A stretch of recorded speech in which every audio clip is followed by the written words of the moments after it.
Let's talk about doppelgangers.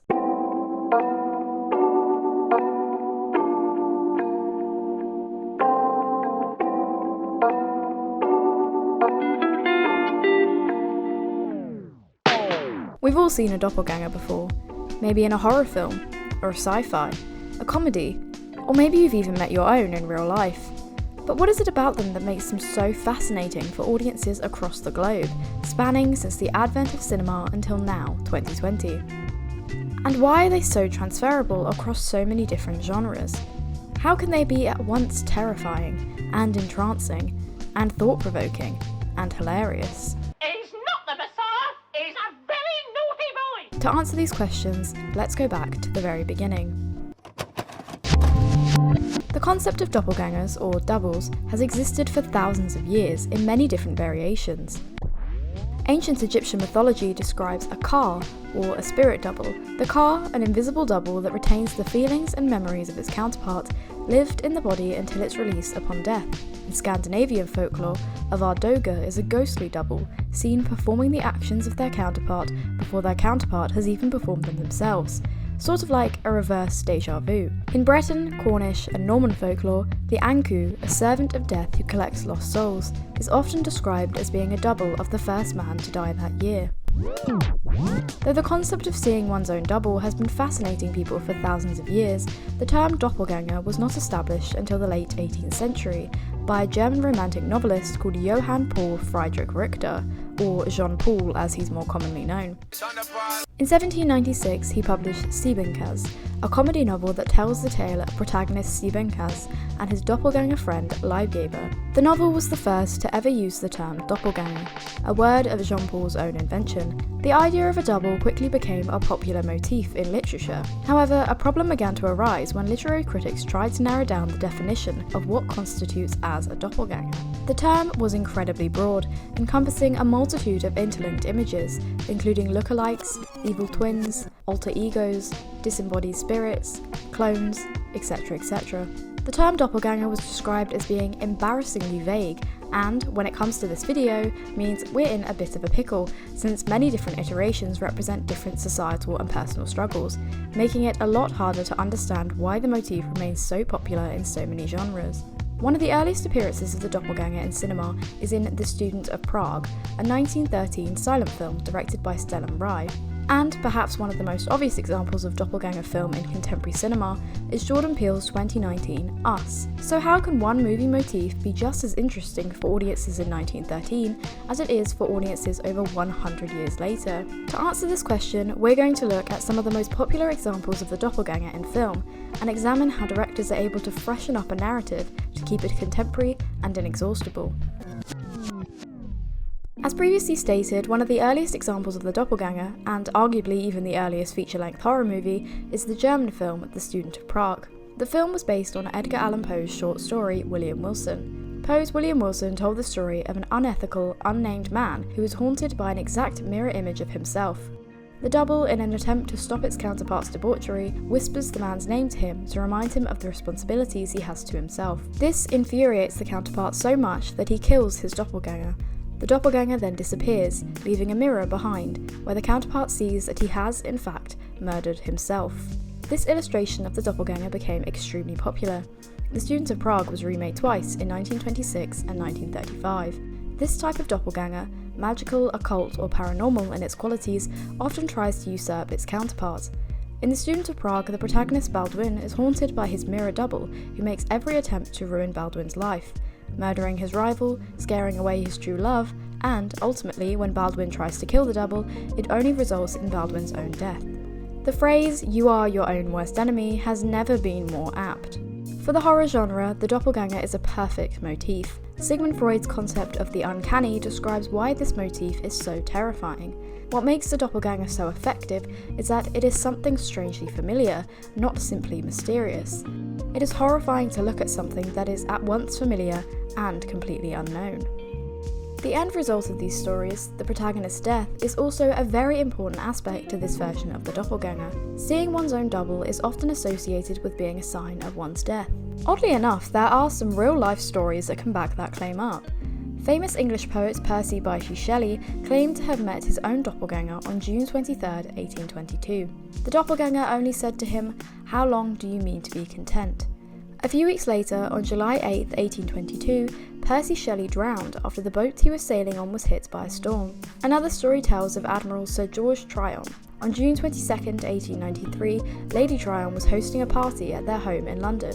Several guests saw Sir George enter the drawing room and walk straight across the room without saying a word to anyone. What was odd about this, however, was that Sir George was not at the party. In fact, he was thousands of miles away on a ship called the HMS Victoria off the coast of Syria. Later that night, Lady Tryon received word that her husband had drowned when his ship collided with the HMS Camperdown. What was even more odd about this was that Sir George, an experienced, level-headed sailor, gave the command which both he and his crew knew would result only in their deaths. Stories like these being particularly popular in the 19th century would explain why early cinema took such a liking to this usurping, death-bringing, paranormal mirror image doppelganger. This version of the double tells a timeless fear of society and can still be seen, although perhaps quite sparsely, in more contemporary texts. Perhaps the most popular example of the doppelganger is the version which is a physical manifestation of the protagonist's psychological split. An early literary text that exemplifies this, which was later remade into a series of films, is Robert Louis Stevenson's Strange Case of Dr. Jekyll and Mr Hyde, published in 1886. You only have to look at the Wikipedia page to see just how many times this novel has been remade. There's at least one every 10 years. In the 1920 rendition of the narrative, directed by John S. Robertson, Dr. Jekyll believes that all of humankind is split into two personalities, the good and the evil. Dr. Jekyll, being the renowned good guy in the community, decides to mix himself a potion that will enable him to turn into his polar opposite at his own will, a man called Mr. Hyde, who represents all that is evil and unethical. This double allows Dr. Jekyll to access his repressed animalistic nature and fulfill his darkest desires. The problem begins to arise when, much like in the previous incarnation of the doppelganger, Mr. Hyde becomes uncontrollable, murdering the father of Dr. Jekyll's fiancée, with no intention of allowing Dr. Jekyll to take control of his body again. In the end, the only way Dr. Jekyll can be free of Mr. Hyde is to kill himself, thus destroying his double. A marked difference here is that, rather than being an exact mirror image of his counterpart, Mr. Hyde is slightly more grotesque in appearance and the complete opposite in temperament. This good versus evil dual personality motif is much akin to the evil twin, a kind of subset of the doppelganger. The evil twin will often be the antithesis of the other, ruining the other's reputation by performing acts they would never do, or even murdering the good twin in order to take over their life. Speaking of dual personalities, perhaps one of the best examples of the psychological split doppelganger is that of Rudy from the UK TV series Misfits. After a storm that gives a bunch of local youths superpowers, Rudy develops the power to split into 3 different versions of himself, each representing a different part of himself that he has suppressed since he tried to take his own life. Rudy 2 is the antithesis to the original Rudy, a relatively jovial, good-humoured character. Rudy 2 represents Rudy's depression and anxiety that he does not like to openly express. The second version of Rudy shares all of the original's memories, but is very open and honest about the way that he feels. Rudy's third doppelganger, Rudy 3, or Psycho Rudy, appears only in one episode as he is destroyed by the other 2 versions of Rudy. He represents the original's suppressed anger and frustration at the world after he was left so isolated and alone that he tried to take his own life. He has a violent, uncontrollable temper and tries to kill his other 2 counterparts, much like the previous doppelganger incarnation. Doppelgangers are often used as a motif in film to represent somebody who is struggling with their mental health. Though not an exact carbon copy of his counterpart, Tyler Durden in Fight Club is a double that the protagonist created to represent everything that he wishes he could be. Though this incarnation of the doppelganger is far less overtly terrifying or threatening, it's definitely still a version that contemporary audiences would be able to relate to, as there is now a far more open and honest rhetoric about mental health in society. Successful contemporary films that explore this version of the doppelganger include Black Swan and Mulholland Drive. A genre we haven't yet explored the doppelganger's place in is science fiction. Perhaps one of the areas of science fiction that the doppelganger is most suited to is the threat of alien invasion. Though alien invasion movies are pretty commonplace, what makes the doppelganger alien so terrifying is that, by being able to shapeshift or masquerade itself as a human, the ability to see who is the ally and who is the enemy is completely removed. A perfect example of this is in John Carpenter's 1982 film The Thing. In The Thing, a group of scientists discover an alien life form in Antarctica which has the ability to perfectly imitate other organisms, leaving the crewmates unaware of who is an original and who is a thing. The Thing's ability to seamlessly blend in with the other men leads to mass distrust. This is also what makes the alien so powerful. Its ability to seamlessly blend in with human life means that, as the biologist Blair states, it could destroy all of humankind in just a matter of years.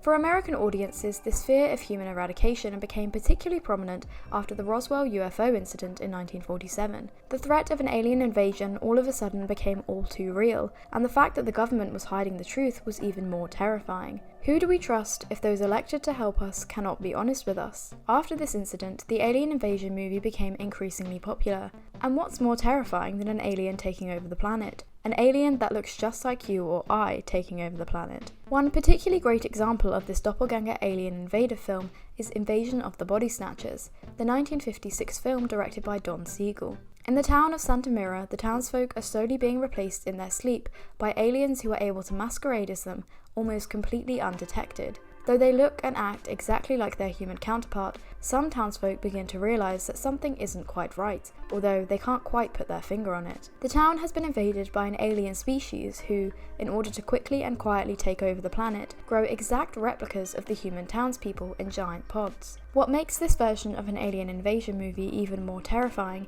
is that the protagonist, Dr. Miles Bennell, has to kill these aliens who look exactly like the people he knows and loves. Usually, however, the protagonist in alien doppelganger invasion movies is able to discover who is the real person and who is the alien because of some aspect of their identity. This suggests that there are some aspects of our identity that are completely organic and cannot be copied. When an alien life form tries to replicate human life, it will never be able to express that same sense of individuality or humanity that is so uniquely human.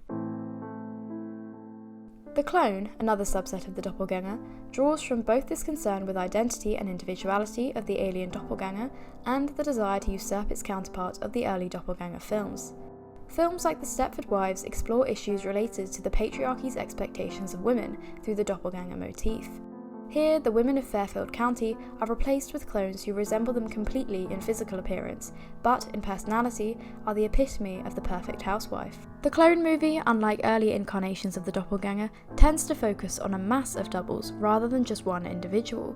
These clones, such as the Clone Army in the Star Wars prequels, epitomise the fear that humans are just another mass-producible, replaceable commodity. Like Joanna in the Stepford Wives, who fears that her husband is going to replace her with a machine, as society has become more and more reliant on technology, the masses have become increasingly fearful of being replaced by machines. These cinematic clones often reflect the working class's fear that they are expendable. Unlike humans, these clones are not encouraged to develop their own individual identity. Their appearances, their personalities, their functions, everything about them is identical. Their duplication has resulted in anonymity. Much like in the Doctor Who episode The Age of Steel, in becoming Cybermen, who are all clones of one another, we lose everything that makes us human: emotions, memories, and individuality. With the rise of capitalism and global corporations, it's not much of a surprise that this portrayal of the doppelganger has become particularly prominent in contemporary cinema. Very similar to the clone doppelganger, which is why it's under the same bracket, is artificial intelligence. Like clones, AI are human-like machines created to fulfill a certain service. They may not necessarily be a carbon copy of one human in particular, rather they mirror stereotypes or personality traits that humankind possesses. For example, in Ridley Scott's Blade Runner, the replicants are designed with certain jobs in mind. Rachel is designed to be an assistant, Pris is a pleasure model, and Roy Batty is designed for combat. These are quasi-doubles. They exist in their own right.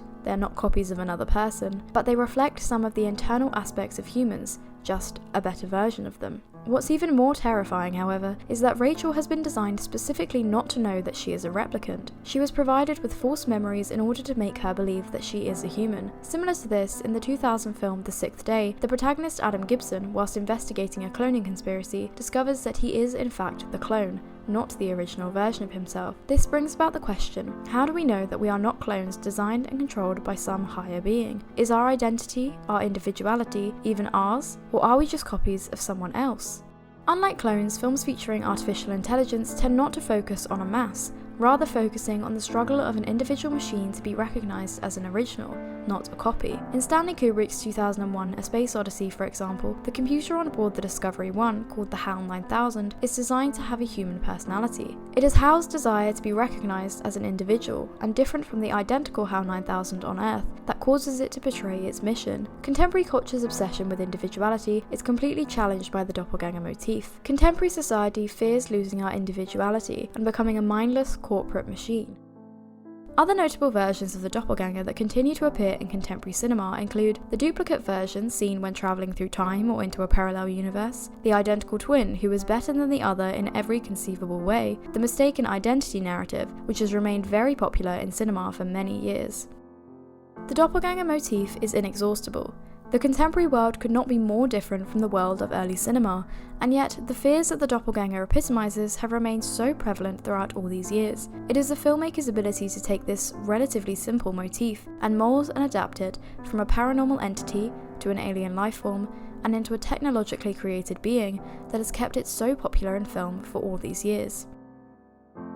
Thank you very much for watching. I hope you enjoyed this video. It was a very different style to what I usually make, so please do let me know if you'd like to see more content like this in the future. As usual, my social media and the sources I used are in the description below.